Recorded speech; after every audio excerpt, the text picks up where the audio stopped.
En ese centro de todo, ¿tú cómo describes el mensaje central de Jesús?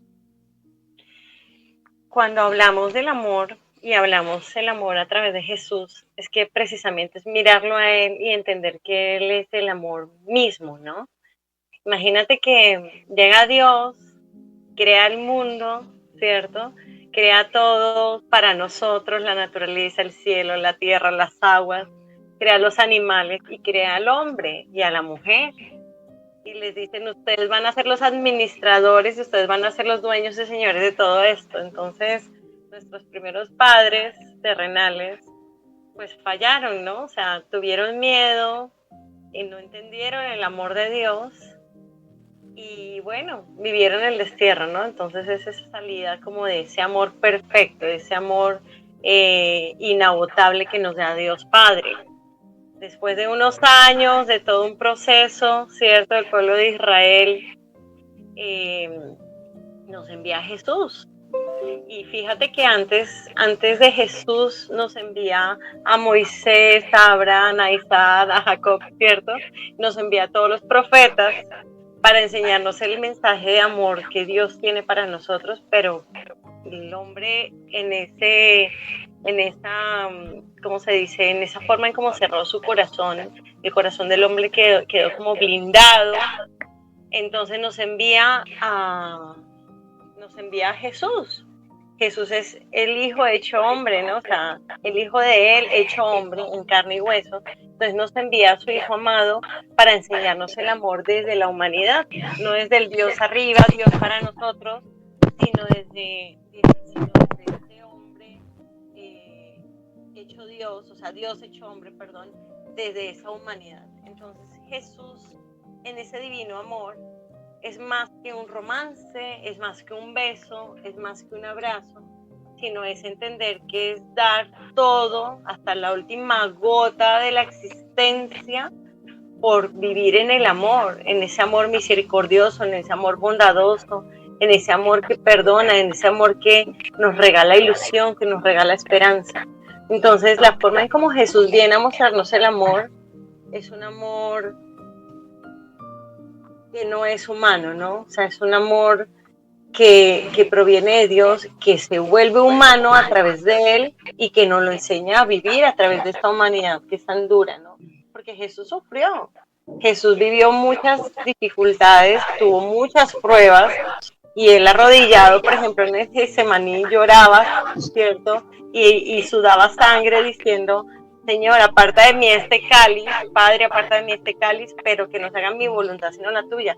Allí Él está entregando lo máximo de su amor, ¿no? Entonces es comprender eso, comprender que el amor, más allá de un acto romántico, de un beso, de un abrazo, de una palabra, es explicar y entender que el amor está impreso en todo lo que nosotros hacemos. En una mirada está el amor, en un pensamiento está el amor. Dianita, cuando tú hablas del cáliz, que aparta de mí ese cáliz, ¿qué quería decir Jesús en ese momento? Imagínate que Jesús veía venir todo lo que iba a vivir en su proceso de pasión y crucifixión, ¿sí? Iba a ver también el odio de las personas, de quienes lo iban a entregar, de quienes lo iban a matar, ¿cierto?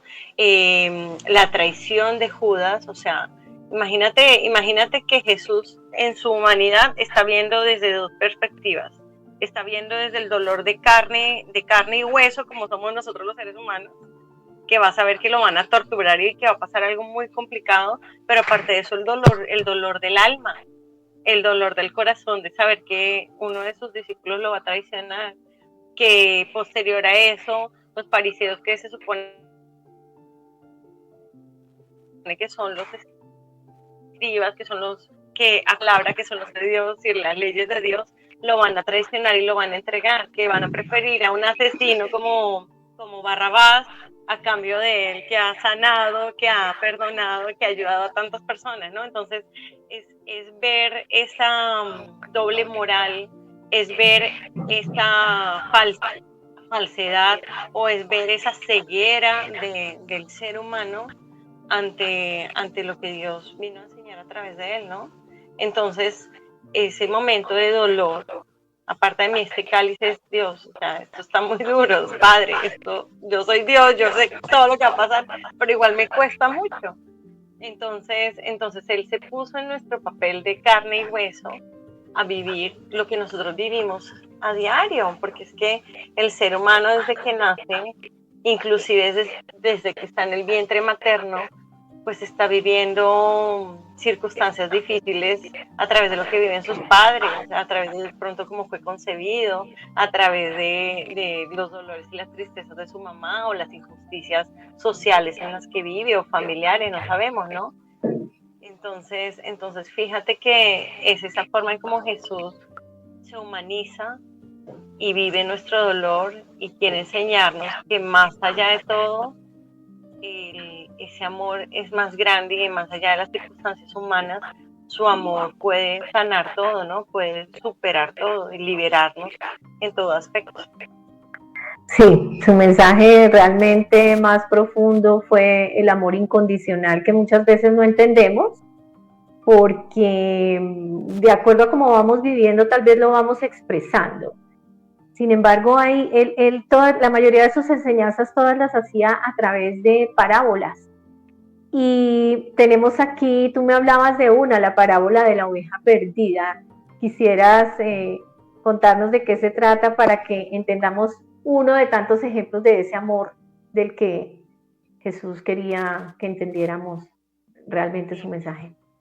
Mira, esa parábola está en Mateo 18, del 10 al 14. Entonces, empiezan los fariseos como a murmurar sobre, o sea, los pecadores, ¿no? O sea, como que Jesús come, vive y comparte con pecadores. Entonces Jesús les dice la parábola y dice, ¿qué hombre de vosotros teniendo 100 ovejas, si pierde una de ellas, no deja las 99 en el desierto y va detrás de la que se perdió hasta encontrarla? Cuando la encuentra, la pone sobre sus hombros gozoso y al llegar a casa reúne a sus amigos y vecinos diciéndoles, gozaos conmigo, porque he encontrado a mi oveja que se había perdido. Os digo que así habrá más gozo en el cielo que por un pecador, o sea, habrá más gozo en el cielo por un pecador que se arrepiente que por 99 justos que no necesitan arrepentimiento. Leí el texto bíblico porque, bueno, estamos previos a Semana Santa y es entender también que la palabra es vida, la palabra se hace vida entre nosotros.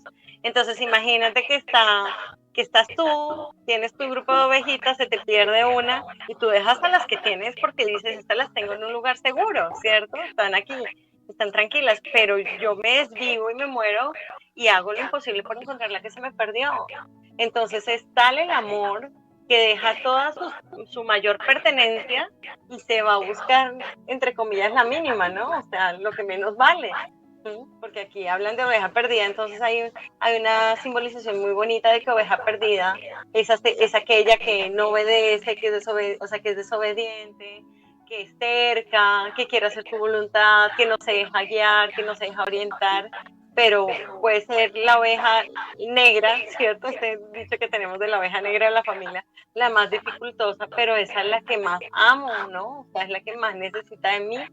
Entonces, fíjate que el amor allí es un amor que trasciende todo, que trasciende lo peor del ser humano, porque él siempre va a querer ir a buscarnos y siempre va a querer llevarnos hacia su corazón y resguardarnos. Entonces imagínate que nos saca por allá del espino, heridos, ¿cierto? La ovejita herida nos saca el espino y nos acoge en su pecho, en su corazón, y viene y nos abraza y nos cura y nos dice, aquí estoy, tranquilo, has vuelto, ¿no? Entonces, esa parábola para mí es una de las muestras máximas de amor que podemos ver a través de las palabras de Jesús. Y fíjate que ahora escuchando la parábola, pues vienen a mí recuerdos de muchas vivencias de amigos o de circunstancias mías también. Y tantas personas que se creen solitarias y perdidas, y es cuando más Jesús los está llamando. Y muchos sí escuchan su llamado. En algún momento llegamos todos a escucharlo, porque hay una redención, hay unas nuevas ganas de volver a vivir, hay unas nuevas ganas de como de volver a proyectarse, a como que estuvimos muertos y luego empezamos otra vez a tomar ese camino. Es una enseñanza y a todo. Mira, la otra reflexión de lo que tú acabas de decir. Una cosa es que a uno le enseñen por allá una persona muy lejana y otra cosa es la evidencia de que vengo a vivir como tú y a sufrir como tú y a caminar como tú para mostrarte el camino que saco yo en esa reflexión que tú haces, Dianita.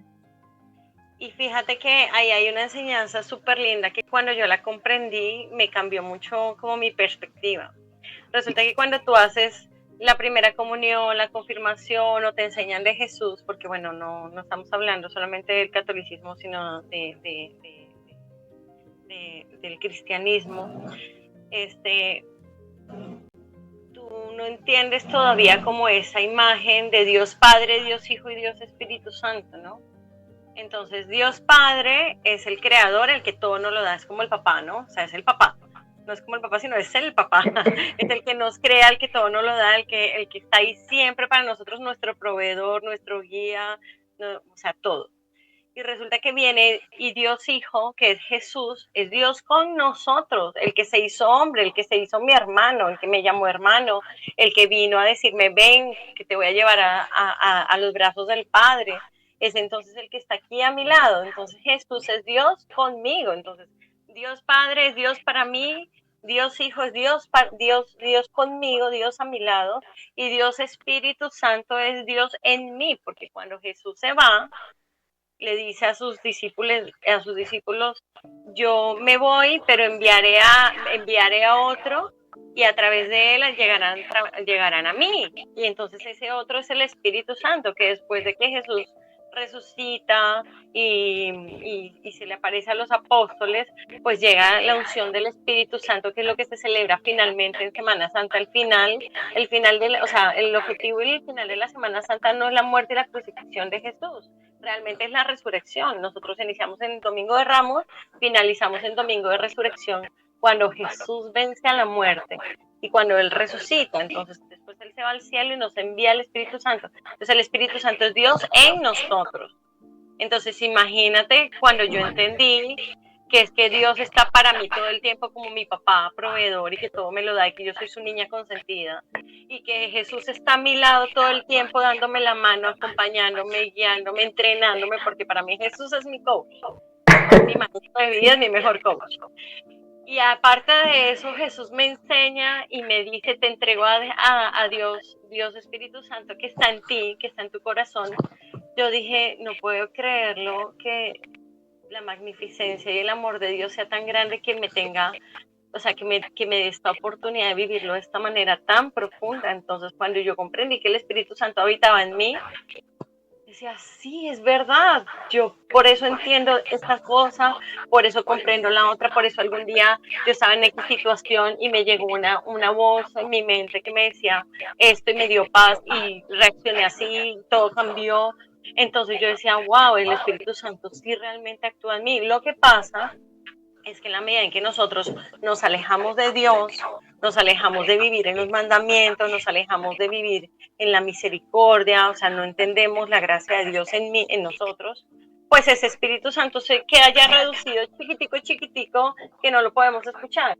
Pero cuando nosotros empezamos a vivir este proceso de comprensión, conocemos a Jesús y decimos, quiero amarte, a mí me pasó, quiero amarte, yo quiero estar a tu lado, no me sueltes nunca más de la mano, ¿cierto?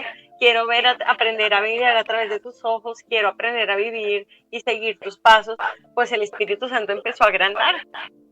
Y ahí fue cuando empecé a darme cuenta de, wow, todos mis fallas, o sea, digamos que todos mis pecados, pero yo entendí la palabra pecado como algo muy bonito, no como algo malo que me juzga, sino como, para mí el pecado es como esos errores humanos que yo venía cometiendo, que me venían alejando de Dios, me venían desvirtuando como mujer, me venían desvirtuando como ser humano, y que no me dejaban sentirme feliz ni amada, ¿no? Me alejaban del verdadero amor. Entonces, cuando yo entendí todo eso, yo empecé a quitarme como todas esas capas de encima y empecé a conectarme con el verdadero amor. Entonces, hoy en día, pues después de muchos años, como tú bien lo dijiste al inicio, yo vivo una experiencia personal con Jesús que me permite vivir su eterno amor. Sí, estoy muy mal y tengo fallas y todo, a mí lo único que me basta es arrodillarme y decirle, abrázame, escóndeme en tu sagrado corazón e ilumíname con tu Santo Espíritu porque yo no sé qué hacer. Hazlo tú por mí porque yo no puedo. Y en ese abandono es donde encuentro realmente la gracia del Señor. Claro, y el Espíritu Santo en ese momento te ilumina. Porque esa luz es una cosa loca, loca, Sí, loca. O sea, yo así te lo envía el testigo. pájaro, te pone la valla, te toca alguien en la puerta y te da un mensaje. Es una cosa, Loquísimo. eso es bellísimo, bellísimo. Sí, sí, eso es verdad. Entonces, pues, esa tripartita de Dios, Jesús y el Espíritu Santo ya como una llama que tú no dejas que se apague, porque estás constantemente en una conversación profunda con ellos. Así que por eso estás todo el tiempo acompañada y sientes su abrazo, sientes su amor. Sí, Y y perdóname, Dianita, y comprender el ser tripartito y que nosotros somos seres tripartitos también es muy importante. Esto lo vamos a dejar después porque es otro tema más amplio, lo dejamos después para otro día, pero esa palabra que acabaste de decir es bien importante, es entender que Dios es un Dios uno y trino, ¿cierto? En tres personas, y que nosotros somos alma, cuerpo y espíritu, y que Dios mismo no es solo, son tres personas en una, o sea, él nunca está solo, son tres. Entonces yo tengo que entender también que yo nunca estoy sola, porque ellos tres están conmigo siempre. y para hacer aquí también un discernimiento de lo que tú decías, que es, para mí también es súper importante cuando lo entendí de esa manera. El pecado, vivir el pecado, no nos sirve vivir un pecado y ser conscientes de un pecado porque con el pecado ahí se quedó. Pero cuando cambiamos esa palabra y decimos me equivoqué, eso fue un error, ¿qué pasa? Que yo puedo aprender de ese error, de alguna manera puedo resarcir el error o pues miles de cosas que se pueden tomar acciones a través de lo que yo considero que haya sido un error. En cambio, con un pecado, con el pecado se quedaba uno como que bueno, y entonces aquí que ya, mal, ya no hay nada que hacer. Entonces es importantísima, o sea, ese discernimiento en ciertas palabras por las que nosotros vamos transitando y no nos damos cuenta. Y muchas de las enseñanzas de Jesús pasan así, vienen en unas palabras que muchas veces no entendemos. Por ejemplo, y hablando del amor, cuando Él nos dice que amados los unos a los otros como yo os he amado, ¿cómo amar al enemigo? Mira, antes que eso, yo quiero también traer otro texto que es, o sea, para mí, este texto que es el Sermón de la Montaña, hace parte, o sea, es como el resumen de toda la obra y vida de Jesús, ¿cierto? O sea, el Sermón de la Montaña, Jesús hace un resumen de todo lo que él quiere enseñar. Entonces, en el Sermón de la Montaña, él empieza con las bienaventuranzas, ¿cierto? Y las bienaventuranzas nos hablan de la siguiente manera. Dice, bienaventurados los pobres en espíritu, pues de ellos es el reino de los cielos. Bienaventurados los que lloran, pues ellos serán consolados. Bienaventurados los humildes, pues ellos heredarán la tierra. Bienaventurados los que tienen hambre y sed de justicia, pues de ellos serán saciados. Bienaventurados los misericordiosos, pues ellos recibirán misericordia. Bienaventurados los limpios de corazón, pues ellos verán a Dios. Bienaventurados los que procuran la paz, porque ellos serán llamados hijos de Dios. Bienaventurados aquellos que han sido perseguidos por causa de la justicia, pues de ellos es el reino de los cielos.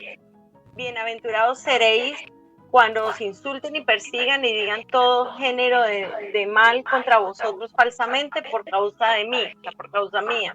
Regocijaos y alegraos porque vuestra recompensa en los cielos es grande. Entonces, aquí empieza con un tema de que bienaventurados los pobres, entonces uno se imagina, no, pues es que Dios solamente va a estar con los pobres, los que no tienen plata, los que viven mal, los que tienen hambre. No, o sea, cuando él habla bienaventurados son los pobres de espíritu, que llega un punto en el que nosotros tenemos una necesidad y se rompe nuestra coraza, esa coraza que hablamos desde el inicio. Entonces nosotros nos sentimos necesitados, nos sentimos pobres, pobres en espíritu, pobres de que no somos felices, pobres de que no podemos amar, ¿cierto? Pobres de que nuestras relaciones no funcionan, pobres de que en el trabajo no me fue bien, pobre que es que no sé cómo educar a mi hijo, pobre que es que con mi marido no me entiendo, pobre que es que mis papás no me comprenden. O sea, entonces es entenderme necesitada.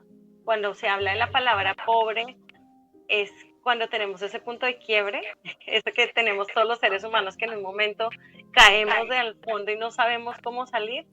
A eso se refiere este punto. Y es declararme pobre, declararme humilde, declararme manso de corazón. O sea, es como decir... Ahí te interrumpo en esa mansedumbre, cuando él dice, bienaventurados los, ¿cómo dice la frase? Mansos y Mansos. humildes de corazón. Primero, acláranos dos cosas.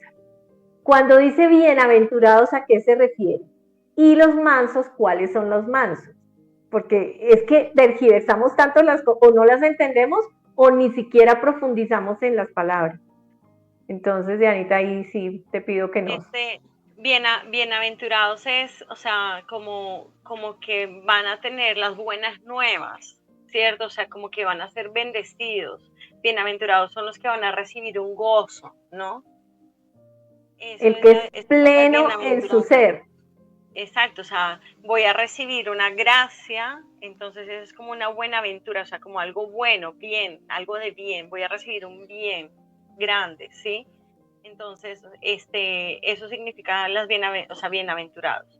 Ahora, mansos de corazón, humildes de corazón, pobres de corazón, es que esa roca, ese orgullo, esa soberbia con la que vivimos los seres humanos, porque todos vivimos con ello, ¿cierto? Unos más que otros.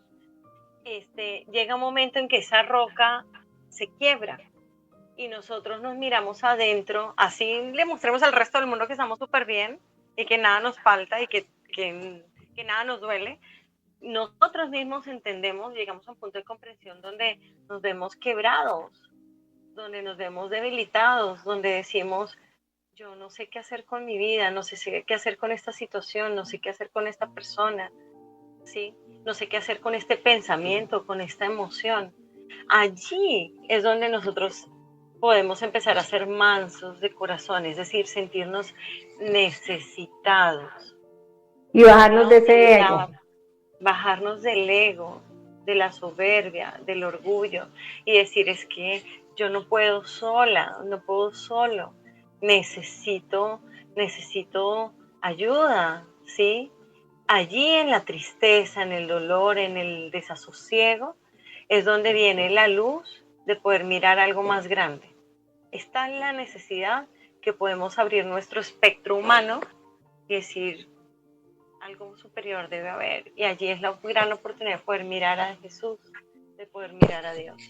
Por eso es que normalmente en las enfermedades, en las quiebras económicas, en las faltas de empleo, cuando hay hambre, cuando hay relaciones rotas, cuando hay desengaños, pues buscamos a Dios. Allí es donde realmente lo buscamos, porque si nosotros estamos bien, y tenemos casa, carro, beca, viajes, rumbas, fiestas, no sé, amigos, de todo, donde tenemos en que entretener nuestra mente, nuestro corazón, nuestra vida, pues estamos felices y no necesitamos de nada, ¿cierto? El dinero, Dios dinero, tenemos todo y no necesitamos de nada.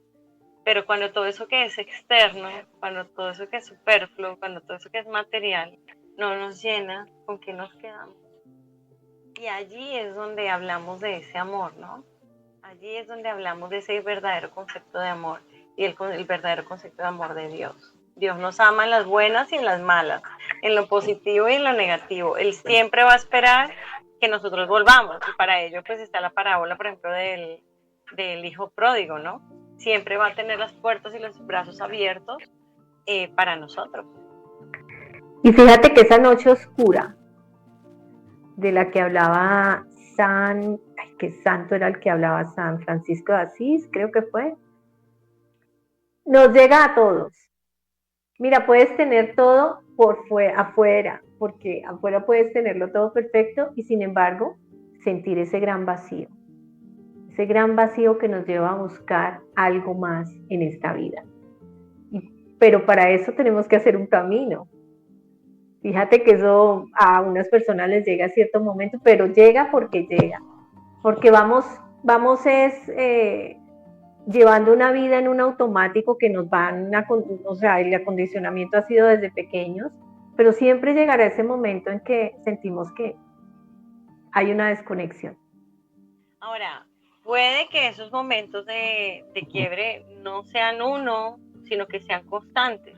Lo que pasa es que nosotros, en la autosuficiencia, no nos permitimos entender esos procesos, porque el ser humano tiene sus procesos constantes, tiene sus desencuentros constantes. Lo que pasa es que los vivimos racionalmente, los vivimos desde el ego, de que yo lo puedo manejar, de que yo bloqueo mis emociones, yo bloqueo mis pensamientos, yo me olvido del pasado, ¿cierto? O sea, pasado pisado, borrón y cuenta nueva, ¿cierto? Más normalmente en el corazón hay vacíos, ¿sí? Y realmente es llegar al punto de querer mirarlos. Allí hay un clic. Que claro, que tiene que pasar una desgracia muy grande para poder caer, por supuesto, eso nos pasa. Normalmente siempre nos pasa por lo menos una vez en la vida, ¿cierto? A menos de que nazcamos en una familia que nos enseñe el amor de Jesús desde que somos chiquitos, y sin embargo, los santos más santos han tenido que vivir sus penurias estando al lado de Jesús, ¿cierto? Entonces es importante eso, es importante entender que nosotros nos blindamos. El ser humano todo el tiempo está constantemente blindándose y se pierde muchas cosas hermosas cuando se blinda en el ego. Sí, hay una capa que nos ponemos como para protegernos del sufrimiento. Llega un momento, un dolor muy grande, a no sé en qué momento de la vida peques, generalmente es en los primeros años de infancia, cuando empezamos a construir ese caparazón para que no nos duela tanto. Sí, ahora es importante entender que cuando nosotros queremos escuchar el alma, ¿cierto? Que nosotros normalmente nuestra alma, vamos a explicar un poquito, alma, cuerpo y espíritu. Entonces este cuerpo es lo que a mí me sostiene y es todo lo que me conecta con lo material, que es en el plano en el que normalmente vivimos todos. Y tenemos el alma es ese soplo de vida que cuando Dios nos creó, dijo, hágase Diana. Entonces depositó el alma de Diana, que es la que la hace única, magnífica, irrepetible, irreemplazable, una luz que nadie más tiene en el mundo. Esa alma se traduce en lo que piensa y en lo que siente, ¿de acuerdo? Pero entonces esa alma la tenemos normalmente reprimida porque no entendemos y no conectamos que esa alma proviene de Dios y que esa alma viene para trascender a través del espíritu. Entonces ahí es donde está la conexión del alma con el espíritu. Entonces si el espíritu está desconectado del alma, pues el alma se enferma. Se enferman los pensamientos, se enferman las emociones. Y si el alma se enferma, pues se enferma el cuerpo. ¿Ves?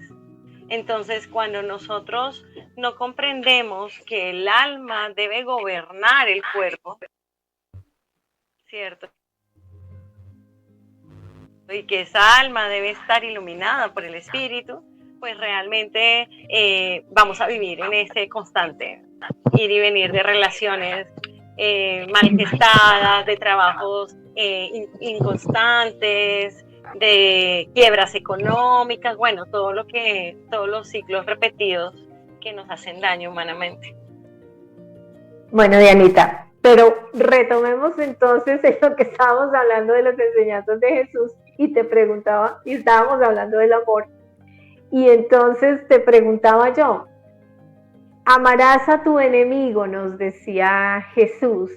¿Cómo vivir ese mandato? ¿Cómo amar a un victimario?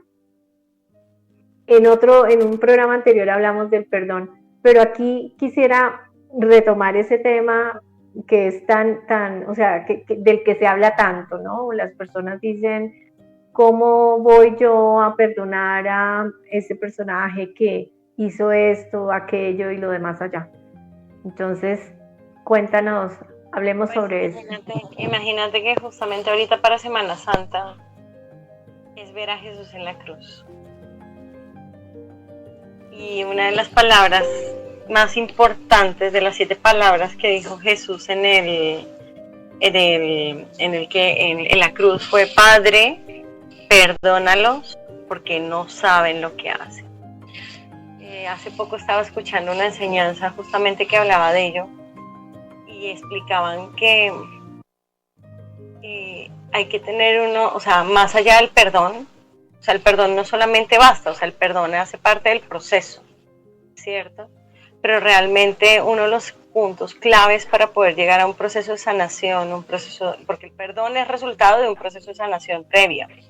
Y para poder llegar a ese proceso de sanación hay que tener un proceso de comprensión. Y es entender que Dios a todos nos comprende. Jesús nos comprende. Imagínate cuando está la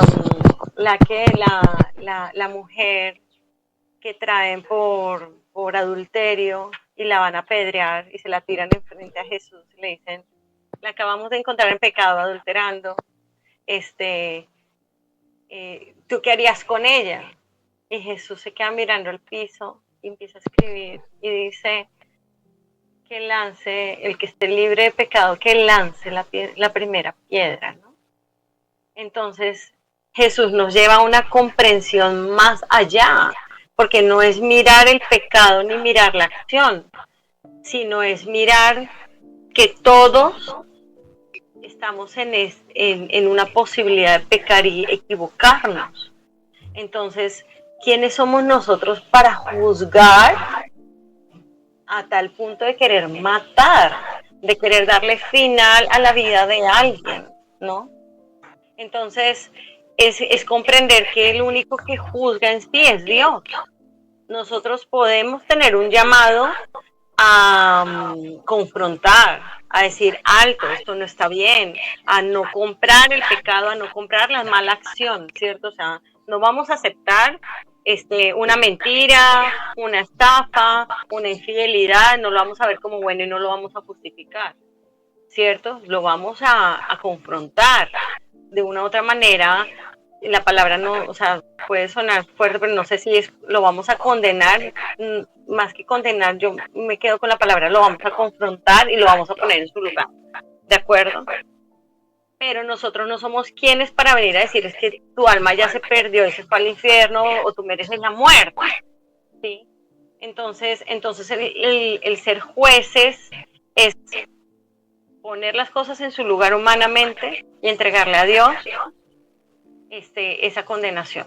O sea, esa persona va.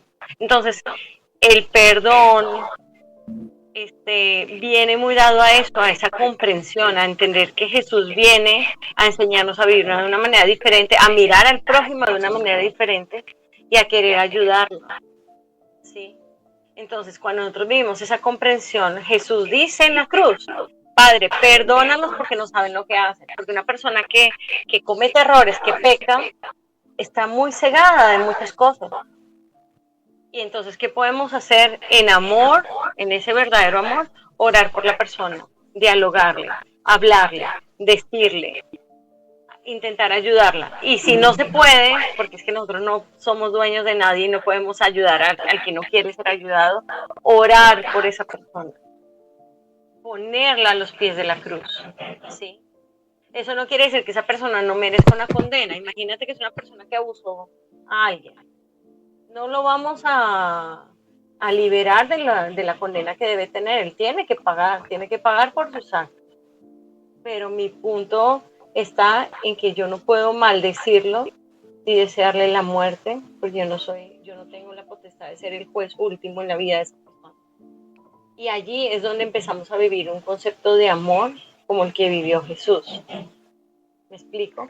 Porque, ¿qué pasa, Dianita? Que es que los seres humanos somos a veces tan soberbios y tan orgullosos que nos creemos con el derecho de no perdonar a alguien. Alguien nos hizo daño. Ah, no, yo nunca lo voy a perdonar porque no se lo merece. Y nosotros creemos que le estamos proporcionando un castigo a esa persona y nos creemos con el derecho de castigar al otro. Pero dime, yo no perdono a la otra persona que me proporcionó daño. Y a la otra persona puede que ni le interese. Y realmente el verdadero castigo, ¿para quién va? ¿Para esa persona o para mí? ¿A quién está castigándose? ¿Quién se está amarrando con la amargura, con el odio, con el deseo de venganza, con el mal sentimiento y por ende con toda la emoción y por ende con todo el daño físico que genera ese odio y ese rencor? Entonces, si yo me amo y si yo aprendo a vivir el amor de Cristo, yo entiendo que la otra persona no, o sea, no tiene el poder de amarrarme a mí. Yo lo perdono, lo suelto, se lo entrego a Dios. Señor, tú eres el juez. Tú eres el juez justo, tú todo lo sabes, tú todo lo ves, tú todo lo entiendes, conoces su corazón, conoces mi corazón y pon todo tú en orden. Y yo lo perdono y lo libero. No quiere decir que olvide, pero ya empiezo a tener paz. Y cada vez que piense en esa persona, que la vea, que me hablen de ella, voy a decir, bueno, yo se lo entregué a Dios, entonces ya me liberé. ¿Ves? Y eso es una muestra de vivir en el amor de Cristo. Porque yo puedo ver a través de los ojos de Cristo, yo puedo irme a ver a Cristo en la cruz cuando dice, Padre, perdónalos porque no saben lo que hacen. Ni siquiera Él como Dios Hijo dice, yo los perdono, me están matando, me han hecho todo esto, pero yo los perdono. No, Él no dice eso. Ahí es donde es humilde, ¿cierto? Y manso de corazón. Padre, perdónalos. ¿Me entiendes? Entonces, para mí ese es el punto clave de vivir en el amor de Dios. Ahí, cuando tú me preguntas y me insistes cómo vivir el amor, para mí eso es vivir el verdadero amor. Y bueno, yo puedo hablar desde mi experiencia y es así, es un proceso. No, el perdón no llega y bueno, sí, no, ese perdón no funciona porque sigues envenenándote día a día con el rencor, el odio, la rabia, bueno, todas esas emociones que pueden llegar.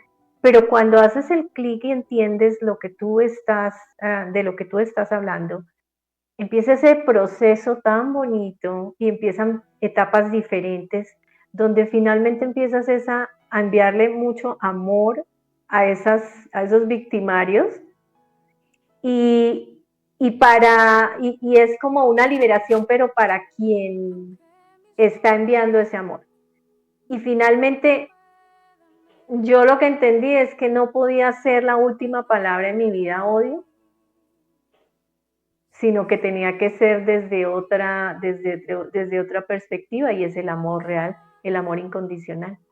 Así que sí es un proceso de sanación que se requiere tiempo, lágrimas, atravesar el dolor, o sea, porque entre más lo neguemos, más duro va a ser, más difícil va a ser y se te puede ir la vida entera en el rencor y ahí te vas a quedar, no vas a avanzar. Y lo triste es que hay tantas personas que mueren con su corazón lleno de rencor y no entienden que la verdadera sanación está en entregarle a Dios ese rencor. Y es que nosotros no podemos solos, mira, Dios siempre nos da, o sea, nos va a dar lo que nos hace desear, ¿sí?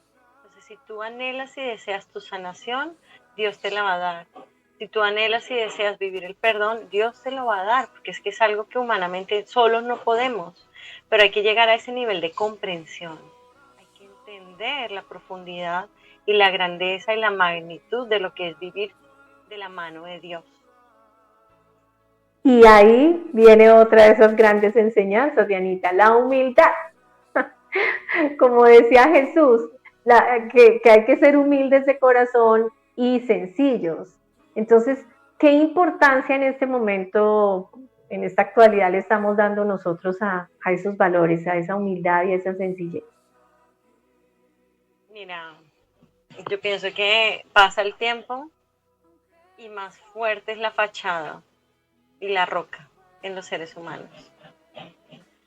Hoy en día lo que se le está enseñando a los niños y a los jóvenes es que tú todo el tiempo tienes que estar bien y de que demuestras una buena imagen, te haces famoso y eso ya es el hit de la vida. Y no muestran nada de humildad. Hoy en día se habla de los nómadas digitales, de que hacer dinero, que la riqueza, que todo es fácil y que todo fluye, que pero realmente allí no hay humildad, ¿sí? La humildad es vivir en esa sencillez de que la vida nos va enseñando paso a paso cómo experimentar cada cosa en lo cotidiano, o sea, no en lo magnífico ni en lo grande, sino en lo cotidiano. Porque es que a mí misma me pasa, imagínate, yo soy coach, o sea, trabajo como coaching hace tantos años y enseño herramientas de sanación y enseño herramientas de gestión emocional, pero en mi diario vivir, con mis hijos, con mi familia, con mi hogar, con mi esposo, con personas alrededor que a veces hieren, me engancho, ¿no? Y tiendo a caer en estos enganches y es una batalla constante. Entonces, ¿qué hago yo? Parar un momento y decir, bueno, pero es que esto mínimo de ver a mis hijos ya es grandioso y con esto me basta. Bueno, es que mi esposo tiene sus lados oscuros, sus lados de luz y con ambos he aprendido y he crecido. Entonces yo agradezco a ambos y empiezo a mirar desde una perspectiva diferente, con el trabajo, con la parte económica. Yo le digo al Señor, Señor, sé tú mi guía, muéstrame tú el camino. Y hay momentos en que yo no estoy cómoda con muchas cosas de mi vida, pero le pido al Señor que sea Él el que me guíe, el que me dé el camino, el que me dé la luz, el que me dé la paz, ¿sí? Y cuando yo le pido la paz, como que empieza todo a dispersarse y llega a esa tranquilidad. Entonces la verdadera felicidad radica en la paz que tú sientes en tu corazón y que no siempre la tenemos, pero cuando la perdemos o cuando la necesitamos hay que pedirla, ¿sí? Entonces allí es donde radica para mí la humildad, es sentirme necesitada, no fijarme en lo superfluo, en lo externo o en los demás o en complacer a los demás, sino en agradarle a Dios y pedirle a Él de lo que yo carezco.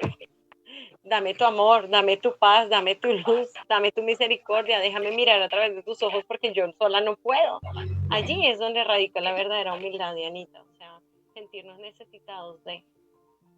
Claro, y lo que tú dices, sí, estamos cada vez construyendo, somos locos, ¿no? O sea, porque tenemos una mente increíble, somos súper creadores. Y hemos creado ya una sociedad occidental en donde el aspiracional que se vende a través de los medios de comunicación, pues cada vez es más loco. O sea, si nosotros nos ponemos a pensar cómo eran nuestros abuelos y bisabuelos allá en la tierra, echando asadón, pues ellos no estaban pensando en tengo que viajar por todo el mundo para ser feliz. Es más, ni siquiera estaban pensando que su propósito de vida era la felicidad, ni que su propósito de vida era el éxito. O sea, hay tanto mercadeo que nos están, o sea, y es tanto los flashes Bombardeo. de querer, tú tienes que ser como todos esos semidioses que crean, ¿no? Y que tienes que ser como este, como aquel, como, sí, no como tú, sino como este, Te afuera. desvirtúan. Uh-huh. Pero fíjate que eso también nos lleva también a buscar, bueno, y ese es realmente vivir la espiritualidad, empezar a entender que es adentro en donde está la solución y es conmigo misma, con esa conexión con mi papá, con mi creador. Así que esos valores que Jesús, mira, y fíjate, Jesús vino hace más o menos más de 2000 años, dicen, bueno, porque Dos pues mil no, veinticinco años, porque sí, a no, partir del tiempo de Jesús, o sea, ha sido el único ser en la historia que ha cambiado, o sea, el contar del calendario, ¿no? y pueden Entonces, pasar, exacto, y pueden pasar siglos que han pasado y todavía todas sus enseñanzas están vigentes y todavía nosotros con esa sed de amor. O sea, Él es vigente, o sea, a él no hay que decirle que se reinvente. Él sigue vigente y sigue aquí con nosotros. Y mira, Así que, Dianita, perdóname ahí, algo que es importantísimo es que Él está dispuesto a acompañarte y a entrar en tu vida. Lo único que Él está esperando es que tú le digas, Señor, entra en mi vida. Lo único que está esperando es que tú le aceptes, porque una vez tú le aceptas, Él no te suelta. Y te va a buscar los medios, las maneras, las formas de hacerte sentir que está ahí. así es, Diana. Y esta Semana Santa, bueno, tú hablabas del mensaje en la cruz, pero todo esto que se conmemora en Semana Santa, ¿tú qué piensas que era el mensaje que Jesús nos quería dar en esos últimos días de su vida? Él quiso decirnos que en la vida todo pasa. Nacemos, crecemos y morimos, ¿cierto? Pero que el amor de Dios es eterno, es infinito y es incalculable. Y así como Jesús, que vino e hizo hombre, nació, creció y murió, Él se fue, ¿cierto? Físicamente. Así somos los seres humanos. Todo en la vida pasa. Lo que no pasa es esa trascendencia, ese amor que Dios nos da. Y lo que nunca va a pasar es que nuestra alma sí es eterna. Este cuerpo bello y hermoso se acaba, pero nuestra alma es eterna. Un día venimos a esta tierra, vivimos lo que tenemos que vivir y esa alma vuelve. Entonces el mensaje de Jesús es: a través de mí, que yo soy el camino, la verdad y la vida, llegarán de nuevo al Padre, llegarán de nuevo al cielo, llegarán de nuevo a la plenitud. Vívanlo acá en la tierra con mis enseñanzas, pero no olviden que ustedes van a volver conmigo. El día de mañana van a estar de nuevo conmigo. Y ese fue uno de los mensajes al ladrón bueno en la cruz, ¿no? El ladrón bueno le dijo: Señor, ten piedad de mí, compadécete de mí. Y el ladrón malo le dijo: ay, si tú eres Dios, sálvanos. Entonces le dijo al ladrón bueno: hoy mismo estarás conmigo, ¿cierto? A mi derecha, al lado del Padre. Entonces, fíjate que ese ladrón bueno es el primer santo que llega al cielo. Jesús vino a la tierra, abrió las puertas del cielo para que todos pudiéramos tener acceso a Él, viviendo sus enseñanzas, viviendo esa humildad, viviendo esa mansedumbre, viviendo en esa paz, viviendo en ese verdadero amor, en esa verdadera misericordia, en esa verdadera compasión. Entonces nosotros tenemos que pensar que todo lo que vivimos acá nos va a llevar a esa vida eterna en el cielo, porque el cuerpo se queda aquí, pero el alma trasciende. ¿Y tú cómo interpretas ese reino de los cielos? Una vida en plenitud, desde estar desde el punto en el que fui creado, ¿cierto? En ese divino amor, en esa plenitud de amor eterno, porque es que para mí Dios es la fuente inagotable de amor. Entonces acá humanamente vivimos mucho desamor, por el miedo, por el orgullo, por la soberbia, por la tristeza, bueno, por todo lo que humanamente nos agobia. Pero cuando nosotros estemos en el cielo vamos a vivir una eterna plenitud en amor. Y además que sí tenemos, o sea, nosotros durante la vida vamos teniendo ese chocolatito reino de Dios. Sí, Lo yo vamos vivo recibiendo, lo vamos pedacitos del recibiendo, cielo. luego viene el dolor, el sufrimiento, pero vuelve el chocolate. Y Sí, ahí vamos probando, probando, probando. Y sí, sí, es realmente sí. grande. Mira, una experiencia linda que viví hace poco en la misa, y el padre decía unas palabras y yo decía: ¿y si todo esto es mentira? ¿Y si esto no existe? ¿Y si son palabras del hombre, creación del hombre, y nos tienen engañados? Así, o sea, como que unos pensamientos, para mí son pensamientos de ataque, es el enemigo queriéndome robar la gracia. Y después dije y pensaba, decía: no, pero es que si así fuera, yo no sentiría el amor de Jesús, o sea, porque yo siento físicamente, espiritualmente, mentalmente, emocionalmente el amor de Cristo. O sea, realmente yo sí lo he sentido muchas veces. En mis momentos más oscuros, en mis noches más oscuras, he sentido como el Señor me abriga y me acobija. Entonces digo: no, esto no es inventado, o sea, esto es verdad porque yo lo he sentido. Dios me lo ha permitido vivir. Y justamente en el momento de la Eucaristía de Anita, yo sentí, mira, a mí me salían las lágrimas, y las lágrimas. Sentí un amor inagotable y yo decía, Cristo está vivo y Él está aquí presente en la Eucaristía, Él está y siempre va a estar presente en nuestras vidas. Lo único que nosotros tenemos que entender es que hay pensamientos negativos que hace parte de esa parte del espíritu malo que nos quiere robar la gracia y nos quiere alejar de Dios. Entonces, Dios es amor y el otro lado es el miedo, o sea, el miedo malo, ¿no? O sea, el alejarnos del amor, del temor. Entonces hay que comprender eso y batallar contra eso constantemente. Sí, ¿en dónde enfoco en qué pensamiento estoy yo enfocada? ¿Realmente te quita la paz o te da paz? No te da paz. Y no quiere decir que no estemos en zonas oscuras, porque siempre vamos a estar en zonas oscuras. La clave realmente es mirar a Dios, pedir paz, pedir luz y procurar estar el menor tiempo posible en las zonas oscuras. Y para eso hay herramientas que pues las creencias, los dogmas o las religiones nos dan, ¿no? A nosotros como católicos tenemos ciertas herramientas, otras religiones tienen otras herramientas, pero finalmente todos vamos a obedecer al Creador, a la fuente, al Padre. Sí, sí. Aquí en las bienaventuranzas también hablan de cuando va el sermón de la montaña, cuando dicen, cuando vayan a orar, no hagan como los fariseos que oran y dicen sus oraciones en público para que los demás no vean. No, vete a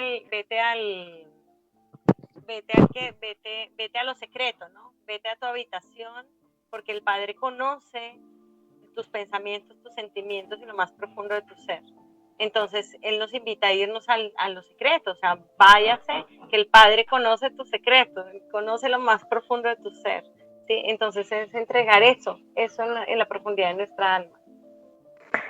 Bueno, Dianita, vamos llegando al final de nuestro programa de hoy y quisiera recibir a través de ti, si tú pudieras, a ver si pudieras tener a Jesús en este instante, hablándole directo al corazón de las personas que nos están escuchando, ¿tú qué crees que diría Jesús?